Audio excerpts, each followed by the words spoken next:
dan pemuda yang baru belajar mengajak kepada mazhab.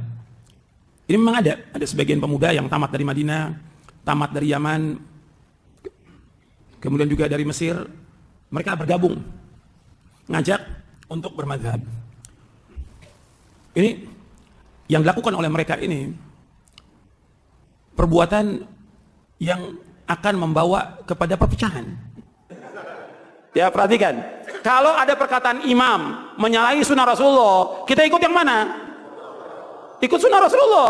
Makanya kata Imam Syafi'i rahimahullah, kalau ada pendapatku menyalahi sunnah Rasulullah, kamu ikut sunnah Rasulullah. Buang pendapatku. Imam Al-Bukhari, imam besar, menulis kitab sahih, bermadzhab, mazhabnya Syafi'i. Ya, bukan berarti tidak kenal yang lain, tapi mengambil ilmu dari jalur. Imam Muslim, Syafi'i. At-Tirmidzi, Syafi'i.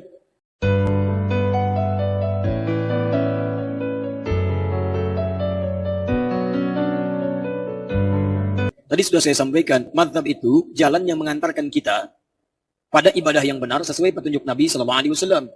Antum kalau tidak bermazhab, bagaimana bisa berislam dengan baik? Jadi mazhab itu bukan kelompok, mazhab itu pilihan dalam mengamalkan ajaran-ajaran Nabi SAW. Misal begini, saya ingin kembali pada Al-Quran dan Sunnah.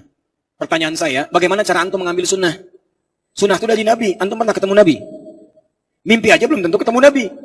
Nah, cara antum mengambil dari Nabi disebutkan oleh Nabi di hadis Ibnu Majah nomor hadis 233. Wa innal ulama'a warathatul anbiya, dan para ulama itu pewaris para nabi. Para ulama ketika mengajarkan kepada kita menyampaikan ajaran-ajaran dari Nabi. Lihat, Imam Muslim di antara penulis kitab sahih, orang alim. Dan beliau juga menyampaikan dalam satu babnya, babul isnadi minad din. Babul isnad, bab belajar agama sesuai dengan runtutan sanad. Sanad itu dari orang-orang yang tersambung ilmunya, informasinya sampai ke Nabi SAW. Belajar nyambung ke Nabi. Kata Imam Muslim, minad din, itu yang bagian penting dalam agama. Sebab dia memang tidak berjumpa dengan Nabi, tapi dia mengambil ilmu, dia thiqah sampai tersambung ke Nabi SAW. Gurunya bisa macam-macam. Siapa yang belajar itu? Dari mana taunya? Mengamalkan hadis Nabi, wa innal ulama warathatul anbiya. Para ulama pewaris para nabi. Jadi ketika antum mengambil pendapat ulama, antum mengambil pendapatnya, itu artinya antum mengambil ajaran dari Nabi SAW. Dan pendapat itulah yang disebut dengan madhab.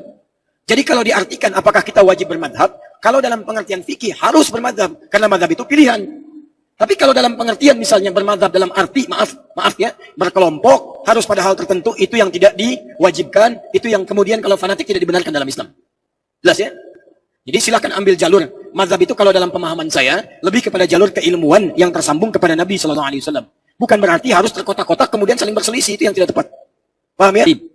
Imam Al-Bukhari, imam besar, menulis kitab sahih, bermadzhab, mazhabnya Syafi'i. Ya, bukan berarti tidak kenal yang lain, tapi mengambil ilmu dari jalur. Imam Muslim, Syafi'i. At-Tirmidzi, Syafi'i. An-Nasai mengambil Syafi'i. Ada yang sebagian Hambali, Imam Ahmad kemudian meneruskan Hambali. Ibnu Taimiyah bermadzhab. Ya, Ibnu Qayyim Al-Jauziyah bermadzhab Hambali. Kemudian Syekh Muhammad Nasruddin Al-Albani Hambali. Ya, Syekh Ad-Dahlawi Abu Hanifah Hanafi. Syekh Ar-Rabiti saya berguru langsung pada beliau. Allah Subhanahu wa taala di dalam Al-Qur'an memberikan suatu penjelasan, suatu gambaran bagaimana sih sebenarnya orang yang beriman itu. Dalam konteks hidup bermasyarakat. Allah menyatakan innamal mu'minuna ikhwah. Setiap orang yang beriman itu adalah bersaudara. Fa aslihu baina akhawaykum. Maka perbaikilah hubungan persaudaraan di antara kalian. Ini sudah statement resmi daripada Allah Subhanahu wa taala.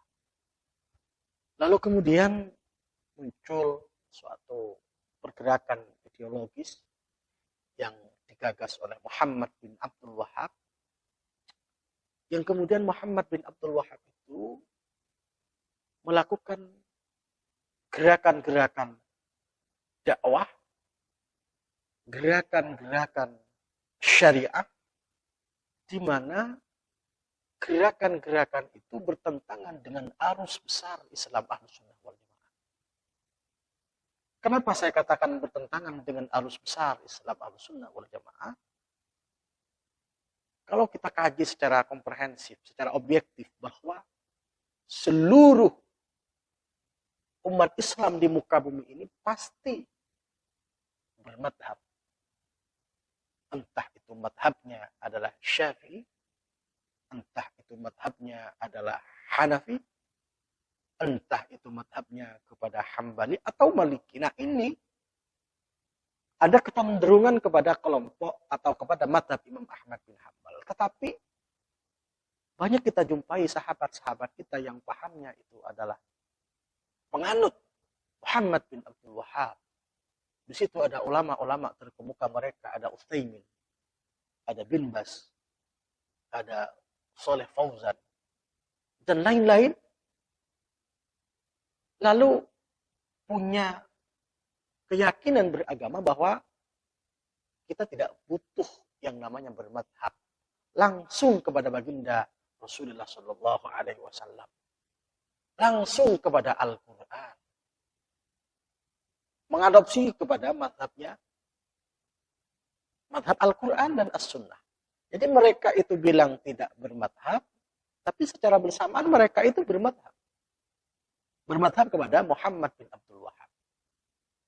Apa madhabnya? Tidak mau menggunakan ijtihad para ulama terdahulu. Artinya madhab mereka adalah madhab yang kembali kepada Al-Quran dan As-Sunnah. Dan anehnya itu adalah ketika mereka merujuk kepada hadis-hadis yang diwayahkan oleh Al-Imam Bukhari, nah, kita tahu Imam Bukhari itu adalah orang yang bermadhab. Nah, hadisnya mereka ambil, tetapi pola beragamanya mereka tidak mengikuti. Nah, mereka klaim orang-orang yang bermadhab itu adalah sumber perpecahan. Tidak boleh bermadhab. Dengan bermadhab itu umat Islam jadi pecah belah. Ini yang menjadi kesalahan mereka. Kami tidak mengkafirkannya kepada mereka, sebagaimana mengkafirkan mereka terhadap mayoritas umat Islam. Nah ini menjadi persoalan, maka teman-teman Salafi Wahabi, saya kira perlu muhasabah ya, perlu introspeksi lebih mendalam terkait dengan pahaman yang mereka geluti saat ini. Jadi, silahkan perbanyak pembendaharaan ilmu itu. Jadi orang yang bermadhab itu bukan berarti ingkar sunnah. Bukan berarti ingkarul kitab. Bukan. Karena bermadhab itu merupakan anjuran daripada Rasulullah Shallallahu Alaihi Wasallam. Jadi bermadhab itu anjuran dalam Al-Quran. Fas'alu ahla dzikri in kuntum la ta'lamun. Ini salah satu contoh kenapa mereka itu menjadi minoritas. Saya tidak mengatakan mereka kafir. Tapi mereka itu jadi minoritas ya, dalam pergulatan ya, ideologi di seluruh umat Islam di muka bumi ini. Maka Rasulullah Shallallahu Alaihi Wasallam memberikan sinyal yang sangat bagus. Beliau mengatakan, "Idza wajadtum ikhtilafan fa'alaikum bis-sawadil a'zam." Ketika engkau menemukan perbedaan-perbedaan di tengah-tengah umat Islam, maka ikutlah terhadap kelompok yang mayoritas. Jadi keminoritasan mereka itulah yang membuat mereka terpental daripada arus besar ajaran Ahlus Sunnah wal Jamaah. Ini saya hanya sharing, ya, berbagi ilmu kepada teman-teman Salafi Wahabi, bukan berarti menggurui ya. Jadi boleh antum sesat-sesatkan kami, tapi kami tidak akan sesat-sesatkan antum ya.